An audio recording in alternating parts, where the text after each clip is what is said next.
Avec l'acceptation de l'ETF sur Ethereum, on pourrait avoir un été vraiment hyper intéressant, notamment sur les altcoins. C'est pour ça qu'aujourd'hui, je vais te présenter un top 5 altcoins spécial pour cet été, dans lequel l'objectif va être simple, surperformer Ethereum pendant l'été. Donc, comme tu sais, Ethereum a vu son ETF être accepté la semaine dernière et ça devrait lui permettre de bien performer dans les prochaines semaines, les prochains mois, mais il y aura toujours des altcoins qui sont plus faibles en termes de capitalisation et qui ont un narratif hyper intéressant qui vont le surperformer. Et donc, aujourd'hui, je vais te présenter 5 altcoins qui ont pour moi la capacité de surperformer Ethereum. Avant tout ça, petit disclaimer, ce n'est pas un conseil en investissement, je ne fais que te présenter quelques recherches que je fais au quotidien. Donc, Dior, comme on dit dans l'écosystème, donc do your own research, fais tes propres recherches et investis en connaissance de cause. Également, si le concept de top 5 te plaît, alors mets un like, abonne-toi, mets un commentaire, ça me montrera que ça t'intéresse et ça me donnera envie d'en faire encore plus. Et on commence directement avec NIR Protocol qui est un Layer 1, donc une blockchain un peu comme Ethereum, comme Avalanche. Mais il faut prendre conscience que NIR est plus qu'un Layer 1 puisqu'ils ont construit d'autres produits dans leur écosystème qui vont servir par exemple à faire de l'account abstraction, donc qui va permettre de simplifier l'utilisation de NIR par les utilisateurs. Il suffit juste d'un email afin d'interagir avec la blockchain. Mais aussi un produit qui s'appelle Chain Signature qui permet d'interagir directement avec d'autres blockchains depuis le wallet de NIR sans avoir besoin des tokens des différentes blockchains afin de payer les gas fees. C'est déjà compatible avec Bitcoin, Ethereum, Cosmos, ça devrait bientôt inclure Solana ou encore le réseau Ton. Mais c'est pas tout car NIR se positionne également sur de l'IA avec un produit qui pourrait arriver en fin d'année qui serait des IA, certainement des agents autonomes qui seraient possédés par les utilisateurs afin de répondre à leurs besoins. On pourrait donc potentiellement les utiliser au quotidien ou alors les monétiser par la suite. Pour finir sur tous les narratifs que compose NIR, on peut aussi rajouter tout ce qui est restaking et de data availability en se positionnant comme des alternatives moins chères et plus efficaces. Sachant qu'ils ont une ambition immense chez NIR, c'est de vouloir apprendre aux IA à coder. On peut donc voir que NIR Protocol coche pas mal de narratifs dans son projet, que ce soit de l'IA, du Layer 1, de l'account abstraction, du restaking, de la data availability. Donc ça permet vraiment de donner un gros angle assez intéressant par rapport à NIR. Maintenant, si on regarde par rapport à son market cap, on voit qu'on a ici 8 milliards environ de dollars de market cap, mais que 91% du total supply est déjà émis. On a encore des libérations qui vont se faire jusqu'à 2025 avec 0,8% de la supply qui va être émise chaque mois jusqu'à mai 2025. En plus de cette émission, nous avons aussi une inflation de 5% par an, donc 4,5% qui est redistribué aux validateurs et 0,5% qui est redistribué à la trésorerie du protocole afin de financer le développement du projet. À côté de ça, chaque transaction voit une partie de ces NIR burn, ce qui permet de réduire également l'inflation. Donc si nous avons une forte utilisation du réseau, alors on pourrait avoir une déflation sur le token. Avant de regarder le graphique, si jamais tu veux te procurer du NIR, tu peux le trouver sur Binance, sur HTX, sur Coinbase, sur Bybit, sur OKX, sur Gain.io, sur KuCoin, sur Kraken, donc vraiment sur tous les plus gros exchanges, il est assez facile à trouver. Au niveau du graphique, on peut voir que NIR a bien récupéré depuis son bottom en avril, passant d'environ 4,5 dollars jusqu'à aujourd'hui 7,2, donc c'est pratiquement 1 x 2. Actuellement, nous sommes dans une légère correction, on se rapproche du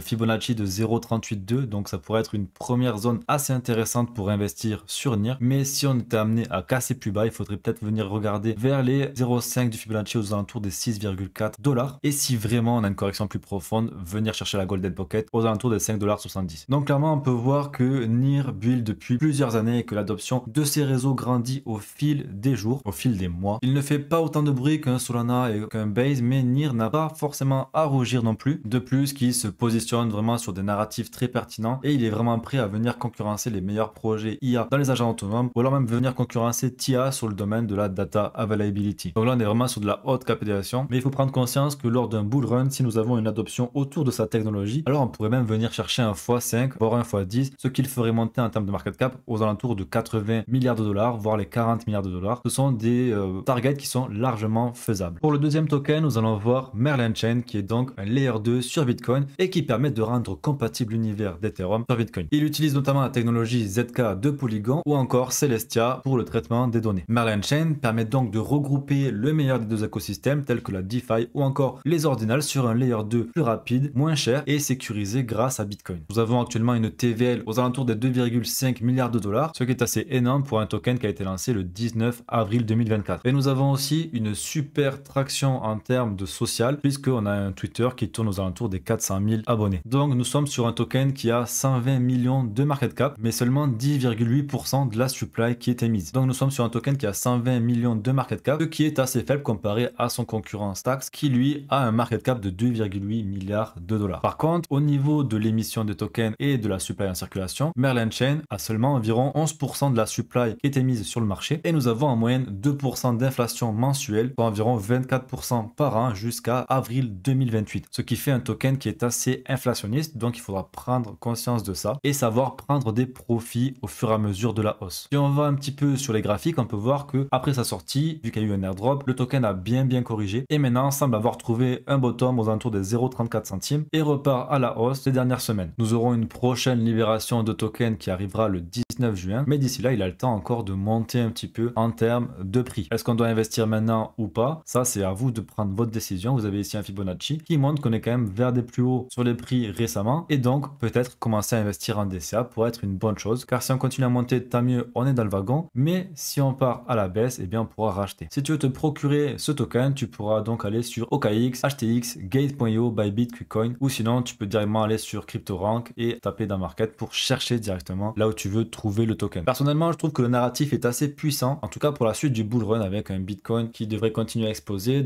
et un écosystème qui est en plein développement, notamment avec les runes protocoles, avec les ordinals, la DeFi, et donc les Layer 2 ont réellement leur place dans ce narratif autour de Bitcoin. Il y a également pas mal de projets qui commencent à build sur Merlin, mais comme je te disais tout à l'heure, attention tout de même à l'émission du token, il faudra savoir prendre ses profits pour ne pas hold un token aussi inflationniste pendant le prochain bear market. Allez, pour le troisième token, nous avons Alephium qui est un Layer 1 qui fonctionne en Proof of Work, même je dirais même plus en Proof of Less Work, qui est un consensus qui a été revisité du Proof of Work afin de consommer 8 fois moins d'énergie comparé à Bitcoin. En termes d'utilisation de la blockchain, Alephium il a été construit pour atteindre les 10 000 transactions par seconde, ce qui est très intéressant, surtout pour du Proof of Work qui est souvent réputé pour être assez lent. Et comme pour Ethereum, il est possible de créer des smart contracts et donc des applications décentralisées sur Alephium. Je trouve que Alephium c'est vraiment une alternative assez intéressante d'une blockchain en Proof of Work qui est inspirée par Bitcoin et Ethereum pour faire vraiment ressortir le meilleur de ces deux projets. Actuellement, Alephium a un petit market cap de 130 millions de dollars, ce qui est vraiment assez faible pour un Layer 1 de qualité. Au niveau de la supply, le maximum est de 1 milliard de tokens et nous voyons qu'aujourd'hui nous avons seulement 8% de la supply qui est émise. Mais il faut prendre conscience que la majorité des tokens, soit 86% de la supply, va être émise via le minage sur les 80 prochaines années. Et les 14% restants, soit 140 millions de tokens, eux ont été émis lors du bloc Genesis en 2021. Et nous avons donc 60 millions de tokens qui sont encore en vesting jusqu'à juillet 2025. Et puisque nous avons 80 millions de tokens en circulation, nous avons encore 60 millions de tokens qui n'ont pas été émis puisqu'ils sont en vesting jusqu'à juillet 2025. Et il faut savoir que le relâchement du vesting représente environ 1% de la supply par trimestre et ça va être amené à baisser d'ici juillet. Donc en termes d'inflation, on peut aussi rajouter les récompenses de minage qui sont d'environ 1,8 million de tokens par mois, soit environ 0,2% de la supply tous les mois, ce qui est vraiment pas énorme en termes d'inflation. Surtout que 100% des frais de transaction sont burn, ce qui va aussi permettre de réduire l'inflation, voire même de devenir déflationniste si on a une activité assez importante sur le réseau. Au niveau du graphique, on peut voir que Alephium corrige depuis pas mal de temps, donc avec un top arrivé en février 2024 et que nous sommes toujours dans une tendance baissière et il n'arrive pas encore à repasser en tendance haussière. On peut voir qu'on est venu toucher la Golden Pocket dont je te parle assez souvent et pour l'instant on est en train de rebondir. Maintenant, qu'est-ce qu'il faudrait qu'on voit, c'est venir casser cette trendline baissière peut-être fortement et puis venir stabiliser tout en montant tranquillement, faisant des plus hauts de plus en plus haut et des plus bas de plus en plus haut également, avant de pouvoir venir casser plus haut et venir chercher de nouveaux ATH. On est donc à environ 60%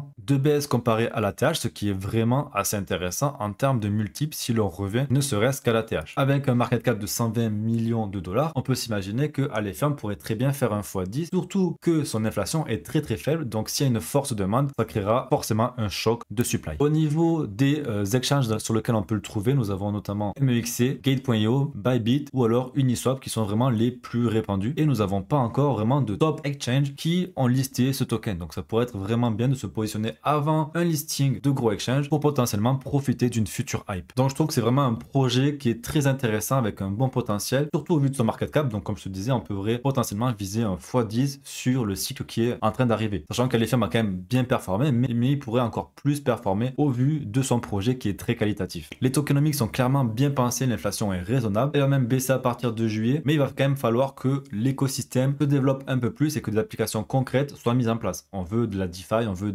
potentiellement des NFT, en tout cas on veut de l'activité sur ce réseau si on veut que le projet prenne en valeur et que son prix augmente. Ça pourrait également être assez intéressant de faire du minage sur ce projet, mais il va falloir bien calculer sa rentabilité avant. D'ailleurs, je t'invite à aller voir la chaîne de Monsieur TK directement, il pourra pourra potentiellement t'aider à ce sujet. Mais en tout cas, ce projet a l'air innovant et a l'air de vouloir reprendre les meilleures choses que nous pouvons trouver à la fois sur Bitcoin et sur Ethereum. Donc c'est quand même très encourageant. Pour le quatrième projet, je vais te présenter Flux, qui est un projet de la narrative d'Epine et IA, et il va permettre à tout un chacun de mettre à disposition ou alors de louer de la puissance de calcul via notamment des GPU afin de faire tourner des nodes, du minage, une application décentralisée ou même pour créer un site WordPress décentralisé. Aujourd'hui, Flux a environ 12 700 nodes et plus de 7000 GPU de qualité, ce qui donne une infrastructure assez intéressante. Car il opère notamment sur plusieurs réseaux tels que Osmosis, Kaspa, Aave, Polkadot et bien d'autres. Et donc, le Flux sert à la fois comme moyen de paiement et de récompense afin d'inciter les gens à utiliser le réseau. Par exemple, si je veux louer de la puissance de calcul, je vais pouvoir payer en Flux directement. Et si je propose de la puissance de calcul, alors je pourrais recevoir des Flux également en récompense. Surtout que pour l'IA, tout ce qui va être projet d'épine autour des GPU, donc des cartes graphiques, va être très important pour justement entraîner les agents autonomes, pour entraîner cette IA qui va continuer à se développer énormément. Au niveau des tokenomics, le market cap est de 336 millions de dollars et 80% de la supply a déjà été émise, et sur ces 80%, nous avons 33% qui est lock et sert notamment de collatéral pour la création de nodes. Ce qui fait donc une supply actuelle de 347 millions de tokens sur un maximum de 440 millions. Il faut savoir que le token a été lancé en fair launch et qu'il n'y a pas de vesting sur le token, ce qui est plutôt positif puisqu'il y a moins de risque de se faire dump à la gueule comme on dit par les VC. Également, l'inflation est assez faible et est divisée par 2,5 un peu à la manière de BTC. Il faut savoir que nous sommes actuellement à 37,5 flux par bloc miné et qu'un bloc est miné toutes les 2 minutes. D'après mes calculs, ça ferait donc une inflation mensuelle proche de 0,2% sur le token, ce qui est donc très faible et ce qui nous permettrait de ne pas avoir une trop grosse pression vendeuse sur le token. Bien entendu, ceux qui ont investi en amont lorsque le market cap était par exemple à 30 millions, eh bien eux auront plus tendance à vendre puisqu'ils vont forcément prendre leur profit. Et si on regarde un petit peu au niveau du token, on peut voir que le flux a bien corrigé lors de ces dernières semaines. On peut voir qu'il est actuellement à moins 46% de son ATH et qu'il était descendu à environ 53%. On peut donc voir qu'il a également cassé sa trendline baissière récemment. On peut donc voir qu'il est en train de range mais aussi de faire des plus bas de plus en plus haut à chaque fois, ce qui est vraiment très encourageant pour le prix. Également, il cherche à venir faire des plus hauts, dont un plus haut ici comparé à ce dernier plus haut. Maintenant, ce qu'on veut voir, c'est venir sortir de ce range ici, hop, s'appuyer dessus et venir chercher des plus hauts, voire d'aller chercher la TH dans les prochaines semaines. Bien entendu, il peut très bien continuer à corriger et venir chercher la Golden Pocket ici, ranger un petit peu avant de repartir, ou bien s'effondrer totalement si c'est un projet merdique. Mais je ne pense pas que ce scénario pourrait être possible. Donc, bien entendu, toujours avoir un plan d'investissement. Si tu n'as pas de plan d'investissement, pose-moi des questions directement en commentaire ou tu peux venir me contacter directement sur Twitter. Au niveau des exchanges, on va pouvoir retrouver directement Flux sur Binance, ça va être hyper pratique, sur Gate.io, sur KuCoin, sur Crypto.com, donc il est listé sur la majorité des meilleurs exchanges, donc facile à trouver. Je trouve quand même que c'est un projet qui est assez intéressant dans une narrative qui représente vraiment une demande croissante de plus en plus forte, surtout au vu des demandes en GPU pour l'IA. On a vu aussi Nvidia, qui est vraiment le boss des GPU, faire des plus hauts sommets sur la bourse, donc ça montre quand même qu'il y a une grosse tendance sur les GPU, sur tout ce qui va concerner les dépines. Également, la tokenomics est super bien pensée et la faible impression rassure sur le long terme. Le développement du projet est actif avec une team de qualité et c'est assez positif du coup pour la globalité du projet. C'est vraiment un projet qui est très intéressant à surveiller et pourquoi pas investir si ça rentre dans ton plan ou dans tes stratégies. Pour finir, je te parle de Spectral qui est un projet d'intelligence artificielle et qui est spécialisé dans les agents autonomes. Donc, si tu ne sais pas ce qu'est les agents autonomes, ce sont comme des petits robots virtuels qui vont faire des tâches à ta place. Par exemple, si demain tu veux acheter telle crypto, tu peux directement dire à ton agent autonome, tiens, achète-moi cette crypto pour X% de mon portefeuille et lui, il va directement faire les manipulations tout seul, venir équilibrer ton portefeuille et ça te fera gagner un temps immense. Donc Spectral, eux, permettent la création des agents autonomes on-chain et donc les utilisateurs peuvent créer et monétiser leur propre agent autonome ou tout simplement utiliser des agents autonomes créés par la communauté. C'est vraiment un projet tout neuf, il est sorti au début du mois de mai, donc tu es assez early sur ce projet, il n'a que un mois d'existence, mais il y a des choses quand même intéressantes à regarder. On peut voir qu'il a un market cap de 131 millions de dollars. Au niveau de la supply, on peut voir que seulement 10% de la supply est émise et qu'il y a donc 10 millions de tokens sur 100 millions de tokens. Donc là, tu me diras, mince, il va y avoir une grosse inflation. Mais c'est là où, en fait, Spectral, ils ont assez bien pensé les choses. Et en fait, il n'y aura pas d'inflation jusqu'à mai 2025. Donc, nous avons pratiquement un an sans inflation avec aucune libération de tokens. Et donc, le prix ne pourrait forcément que monter. Bien entendu, il pourrait descendre s'il n'y a pas de hype, si le projet s'effondre. Mais en tout cas, seulement 10% a été libéré, ce qui fait une pression vendeuse assez faible. Par contre, il faut prendre conscience qu'à partir de mai 2025, les investisseurs vont avoir leurs tokens qui vont se débloquer. En parlant des investisseurs, on peut aussi préciser qu'ils qu'ils ont levé 30 millions de dollars auprès de fonds tels que Polychain, Galaxy, Circle ou encore Samsung. Là, on parle de Samsung. Je n'avais personnellement jamais vu Samsung investir sur des projets Web3, mais en tout cas, c'est très intéressant de voir que même le Web2 est en train de rentrer dans ce marché. Donc, ces gens-là vont avoir 38% de la supply qui leur est destinée, qui a commencé à se débloquer en mai. Ils n'auront pas toute la supply, mais ils vont pouvoir commencer à vendre petit à petit. On aura alors une assez grosse inflation. Donc, par exemple, en mai 2025, on aura 6% de la supply qui va être émise. Donc, ça fait 60% d'inflation juste pour le mois de mai. Donc voilà, pour résumer, niveau de la tokenomics, c'est plutôt intéressant car il y a peu de tokens, pas d'inflation, mais ce n'est pas à garder sur du long terme. Au niveau du graphe, on peut même voir qu'il fait que monter. Donc, commencer à rentrer en DCA, se positionner à partir de maintenant pourrait être un bon investissement. Maintenant, on pourrait toujours venir retracer et s'approcher des 9 $, qui est vraiment la zone parfaite pour investir. On peut voir qu'on est venu déjà la toucher une fois et qu'on est vite reparti à la hausse. Maintenant, on s'approche de la TH, on a du mal à le casser un petit peu, mais si le marketing se fait bien, si la tendance et la hype commencent à venir sur le marché dans sa globalité et à se répercuter sur Spectral, alors le prix ne pourrait que exploser car il n'y aura pas assez de pression vendeuse pour dump tout ça. Au niveau des exchanges, on peut le trouver actuellement sur Gate.io, Bybit, Mex ou encore Crypto.com. On voit qu'il n'y a pas encore de Binance, pas encore de Coinbase, pas encore de Kraken. Sachant que Circle ont investi dans le projet, on pourrait potentiellement voir Coinbase lister ce projet par la suite. Donc c'est un projet avec un narratif assez fort, des investisseurs très intéressants, surtout Samsung, qui permettrait potentiellement d'attirer pas mal de monde vers ce projet. Les tokenomics sont clairement pensés pour faire pump le token au maximum sur une période d'un an avec aucune inflation. Donc sur le court terme, j'aime beaucoup le projet, mais sur le long terme, il faudra faire attention par rapport à l'inflation dont je te parlais précédemment, car nous pourrons connaître un assez gros dump par la suite. C'est terminé pour le top 5 d'aujourd'hui. J'espère qu'il t'a plu. En tout cas, si ça t'a plu, je t'invite à mettre un like, un commentaire et à t'abonner. N'hésite surtout pas à me dire ce que tu en penses, à me donner ton avis. Ça serait avec plaisir qu'on pourrait échanger au moins dans les commentaires. C'est tout pour moi pour aujourd'hui. Je te dis à lundi pour la prochaine revue de presse. Ciao, ciao.